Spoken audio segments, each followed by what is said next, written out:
بسم اللہ الرحمن الرحیم۔ السلام علیکم ناظرین، جنت متقین کے قریب کر دی جائے گی۔ یہ ہے جنت جس کا تم سے وعدہ کیا گیا تھا۔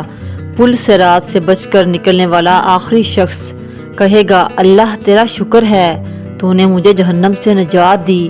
پھر اسے جنت کے دروازے کے پاس واقع نہر کے پاس لے جایا جائے گا۔ پھر وہ غسل کرے گا اور پھر جو کچھ جنت میں ہے وہ اسے اس دروازے کے اندر سے نظر آئے گا، یعنی دروازے کے سوراخ کے اندر سے نظر آئے گا۔ پھر وہ کہے گا، اے اللہ مجھے جنت میں داخل کر دے۔ اللہ کہے گا، اب تم مجھ سے جنت کا سوال کرتا ہے جب کہ میں نے تمہیں جہنم سے نجات دے دی۔ پھر وہ کہے گا، اے اللہ میرے اور جہنم کے درمیان ایسا پردہ کر دے کہ مجھے جہنم کی آہٹ بھی سنائی نہ دے۔ پھر اللہ پاک اسے جنت میں داخل کر دیں گے۔ پھر اسے اپنے اوپر ایک اور منزل دکھائی دے گی۔ اللہ کہیں گے، اگر میں تمہیں یہ دے دوں تو شاید تم مجھ سے اس کے علاوہ اور بھی کچھ مانگے گا۔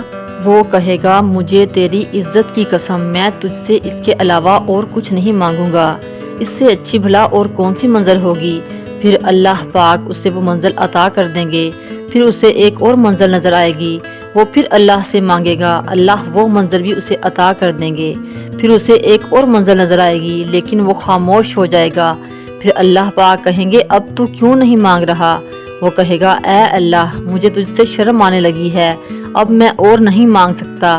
اللہ کہے گا، کیا تو خوش نہیں کہ میں تجھے دنیا کی پیدائش سے لے کر اس کے فنا کرنے کے دن تک کی مانند 10 گنا زیادہ دے دوں، یعنی جتنی چیزیں اول سے آخر تک دنیا میں بنی اور بنائی گئیں اس سے بھی 10 گنا زیادہ اور دے دوں؟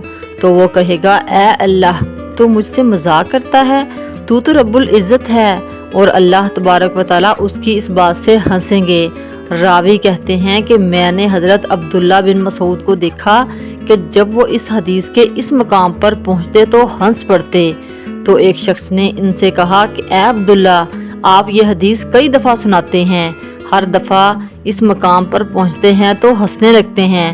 تو انہوں نے کہا، میں نے رسول صلی اللہ علیہ وآلہ وسلم کو یہ حدیث کئی بار سناتے ہوئے سنا۔ وہ جب بھی اس حدیث کے اس مقام پر آتے تو ہنس پڑتے، یہاں تک کہ آپ کے دندان مبارک بھی نظر آتے۔ بس رب جس کا ذکر بلند رہے فرمائے گا، نہیں میں مذاق نہیں کر رہا، لیکن میں اس پر قادر ہوں، تو مانگ۔ وہ کہے گا، مجھے لوگوں سے ملا دیجئے، یعنی وہاں بھی اسے محسوس ہوگا کہ لوگ ہوں، خوشیاں لوگوں کے ساتھ ہوتی ہیں۔ جنت کتنی بھی بڑی ہو، خوبصورت ہو، لیکن اکیلا پن تو بس اکیلا پن ہی ہے۔ تو اللہ تعالیٰ فرمائے گا، جا تو لوگوں سے جا کر مل۔ وہ چلے گا اور جنت میں دوڑ لگائے گا۔ جب وہ لوگوں کے قریب ہوگا تو اس کے لیے موتیوں کا ایک محل بلند کر دیا جائے گا، تو وہ سجدے میں گر پڑے گا۔ پھر اللہ کہے گا، تو اپنا سر اٹھا، تجھے کیا ہوا؟ وہ کہے گا، میں نے اپنے رب کو دیکھا ہے، کیونکہ اس نے ابھی تک اپنے رب کا دیدار نہیں کیا۔ وہ محل کو رب سمجھے گا، کہے گا، یہ میرے لیے میرے رب نے تجلی اور ظہور فرمایا ہے۔ اسے کہا جائے گا، یہ تو تیری منزلوں میں سے ایک منزل ہے۔ پھر آگے وہ ایک شخص کو ملے گا، پھر اس سے سجدہ کرنے لگے گا تو اسے کہا جائے گا، رک جا۔ پھر وہ کہے گا، کیا تو فرشتوں میں سے ایک فرشتہ ہے؟ تو وہ کہے گا، میں تیرے خزانچیوں میں سے ایک خزانچی ہوں اور تیرے غلاموں میں سے ایک غلام ہوں۔ میرے ماتحت 1000 محافظ اور خدام ہیں جن پر میں نگران ہوں۔ پھر وہ اس کے آگے آگے چلے گا اور اس کے لیے محل کھول دے گا۔ وہ محل کھولدار موتیوں کا ہوگا، اس کی چھتیں، اس کے دروازے، اس کے تالے اور اس کی چابیاں کھولدار موتیوں سے بنی ہوئی ہوں گی۔ پھر ایک سبز موتی اس کا استقبال کرے گا جس کے اندرونی حصے میں سرخی ہوگی۔ اس میں 70 دروازے ہوں گے، ہر دروازہ اندر سے ایک سبز موتی کی طرف پہنچا دے گا، یعنی ایک موتی کی طرح ہو جائے گا۔ اس کے اندر سے ایک اور موتی آ جائے گا، ہر موتی کے اندر کا حصہ ایک اور موتی کی طرف پہنچا دے گا جس کا رنگ پہلے سے مختلف ہوگا۔ ہر موتی میں پلنگ ہوں گے، بیویاں ہوں گی، خادمائیں ہوں گی۔ ان میں سب سے کم درجے والی عورت انتہائی خوبصورت آنکھوں والی ہوگی۔ اس پر 70 جوڑے ہوں گے، اس کی پنڈلی کا گودا اس کے جوڑوں سے باہر نظر آ رہا ہوگا۔ عورت کا جگر مرد کے لیے آئینہ ہوگا، مرد کا جگر عورت کے لیے آئینہ ہوگا۔ جب بھی جنتی اس حور عین کو دیکھ کر دوبارہ دیکھے گا تو وہ پہلے سے 70 گنا زیادہ پیاری ہو چکی ہوگی۔ پھر اس سے کہا جائے گا دیکھو تو وہ جھانکے گا، پس اس کو کہا جائے گا تیری بادشاہت کی مسافت 100 سال تک ہے اور تیری نگاہ پوری جنت کو دیکھ لے گی۔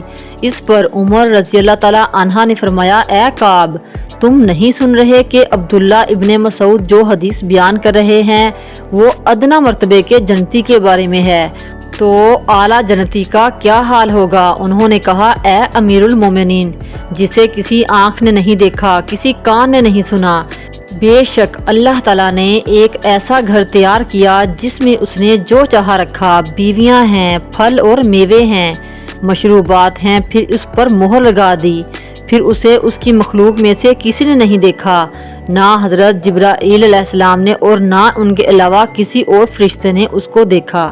پھر کعب نے یہ آیت تلاوت فرمائی فَلَا تَعْلَمُ نَفْسٌ مَا أُخْفِيَ لَهُم مِّن قُرَّةِ أَعْيُنٍ جَزَاءً بِمَا كَانُوا يَعْمَلُونَ۔ کوئی نفس نہیں جانتا کہ ان کی آنکھوں کی ٹھنڈک اور راحت کے لیے کیا چھپایا گیا ہے، یعنی جنہوں نے نیک عمل کیے اور دنیا میں اللہ کو راضی کیا، ان کی جنتیں تو کسی نے دیکھی ہی نہیں، اس کے علاوہ میرے اللہ نے 2 جنتیں بنائی ہیں اور وہ جنتیں اس کی مخلوق میں سے جس کو چاہا دکھلا دیا۔ پھر فرمایا کہ جس کا اعمال نامہ علین میں ہوگا وہ اس گھر میں اترے گا جسے کبھی کسی نے نہیں دیکھا، یہاں تک کہ ایک شخص علین والوں میں سے ہوگا، وہ نکلے گا اور اپنی بادشاہت میں چلے گا تو کوئی خیمہ جنت کے خیموں میں سے باقی نہ رہے گا جس پر اس کے چہرے کی روشنی داخل نہیں ہوگی، یعنی انسان خود اتنا حسین ہوگا کہ اس کے چہرے کی روشنی دور دور تک جا رہی ہوگی، بس وہ اس کی خوشبو سے خوش ہوں گے اور وہ کہیں گے اس ہوا اور اس خوشبو پر تعجب ہے، یہ خوشبو تو علین والوں میں سے ہے جو نکل کر اپنی بادشاہت کی سیر کر رہا ہے۔ انہوں نے فرمایا اے کعب، یہ دل تو اپنے سینوں سے نکل گئے، ذرا تھامو ان کو۔ کعب نے فرمایا جہنم کے لیے قیامت کے دن سانس ہوگا، کوئی مقرب فرشتہ نہ ہوگا مگر وہ اپنے گھٹنوں کے بل گر پڑے گا، یہاں تک کہ حضرت ابراہیم علیہ السلام کہیں گے اے میرے رب نفسی نفسی، یہاں تک کہ تیرے ساتھ 70 نبیوں کے عمل کا اضافہ بھی کر دیا جائے تو بھی تجھے یہی گمان ہوگا کہ تیری نجات نہیں ہوگی، یعنی وہ اتنا ہولناک دن ہوگا، انسان کو اپنے عمل بہت ہی تھوڑے نظر آئیں گے، ہمارے اعمال ہیں بھی بہت کم، جنت تو اس سے بہت قیمتی ہے، جنت کے لیے جو سب سے قیمتی چیز ہے وہ توحید ہے، اللہ کی عبادت ہے، اللہ کے ساتھ کسی کو شریک نہ کرنا ہے۔ اسی طرح آخری جنتی کی جنت کے بارے میں صحیح مسلم میں آتا ہے، رسول صلی اللہ علیہ وآلہ وسلم نے فرمایا کہ حضرت موسیٰ علیہ السلام نے ایک مرتبہ اپنے رب سے پوچھا کہ جنت والوں میں سے سب سے کم درجے والا کون سا آدمی ہوگا؟ اللہ تعالیٰ نے فرمایا وہ ایسا آدمی ہوگا جو سب جنتیوں کے جنت میں داخل ہونے کے بعد جنت میں جائے گا۔ اس آدمی سے کہا جائے گا کہ جاؤ جنت میں داخل ہو جاؤ، وہ آدمی کہے گا اے میرے اللہ تعالیٰ میں کیسے جاؤں، وہاں تو سب لوگوں نے اپنی اپنی جگہیں اپنے اپنے محل پر قبضہ کر لیا ہے، میں کہاں جاؤں؟ اس پر اللہ تعالیٰ کہے گا کیا تو اس پر راضی ہے کہ تجھے اتنی بادشاہی دے دی جائے جتنی دنیا کے بادشاہوں کے پاس تھی؟ وہ کہے گا اے اللہ تعالیٰ میں راضی ہوں۔ اللہ تعالیٰ فرمائیں گے جاؤ ہم نے تجھے اتنی بادشاہی دے دی، یہ بھی لے لو اور اس کا 10 گنا اور بھی لے لو، اور جو تمہاری آنکھوں کو اچھا لگے وہ بھی لے لو، اور وہ کہے گا اے اللہ تعالیٰ میں راضی ہو گیا۔ اہل جہنم کے مقابلے میں اہل جنت بہت تھوڑے ہوں گے، انسانوں کی اکثریت جہنم میں جائے گی۔ صحیح مسلم میں آتا ہے حضرت موسیٰ علیہ السلام نے فرمایا سب سے بڑے درجے والا جنتی کون سا ہے؟ اللہ تعالیٰ نے فرمایا وہ تو وہ لوگ ہیں جن کو میں نے خود منتخب کیا ہے۔ سبحان اللہ، ان کے لیے جو میں نے تیار کیا ہے وہ کسی نے دیکھا نہ سنا اور نہ ہی اسے کسی آنکھ نے دیکھا۔ جنت الفردوس سب سے بلند اور سب سے خوبصورت ہے۔ نبی پاک صلی اللہ علیہ وآلہ وسلم نے فرمایا فَإِذَا سَأَلْتُمُ اللَّهَ فَاسْأَلُوهُ الْفِرْدَوْسَ فَإِنَّهُ أَوْسَطُ الْجَنَّةِ وَعَلَى الْجَنَّةِ، اور جب اللہ سے مانگو تو جنت الفردوس ہی مانگو کیونکہ وہ جنت کا سب سے درمیانی حصہ ہے اور جنت کے سب سے بلند درجے پر ہے۔ اگر ہم مانگیں گے تو شاید اللہ ہمیں کچھ اچھے عمل کرنے کی توفیق عطا فرما دے۔ رسول صلی اللہ علیہ وآلہ وسلم نے فرمایا جنت کے 100 درجے ہیں، ہر درجے کے درمیان 100 سال کا فاصلہ ہے، جیسے کہ زمین و آسمان کا فاصلہ ہے۔ اور جنت الفردوس جنت کا اعلیٰ ترین درجہ ہے، اس سے نہریں نکلتی ہیں اور اس کے اوپر عرش الہی ہے۔ اس تک پہنچنے کے لیے بلند اخلاق، بلند اعمال کی ضرورت ہے۔ جنت ان لوگوں کے لیے تیار کی گئی ہے جو اللہ اور اس کے رسول پر ایمان لائے۔ اللہ جنت اس کو دیتا ہے جسے وہ چاہتا ہے، بے شک اللہ بہت بڑے فضل والا ہے۔ اللہم انی اسألک من فضلک و رحمتک فإنہ لا یملکھا الا انت۔ تیرے فضل کا مالک تو ہی ہے، تجھ سے ہی میں تیرے فضل کا سوال کرتا ہوں۔ اللہ تعالی ہمیں بھی نیک کام کرنے کی توفیق عطا فرمائے اور ہمیں بھی جنت الفردوس میں اعلیٰ مقام عطا فرمائے، آمین۔ ناظرین اکرام، اگر آپ کو میری ویڈیو اچھی لگی ہے تو ویڈیو کو لائک کریں، چینل کو سبسکرائب کریں۔ ملتے ہیں نیکسٹ ویڈیو میں، تب تک کے لیے اللہ حافظ۔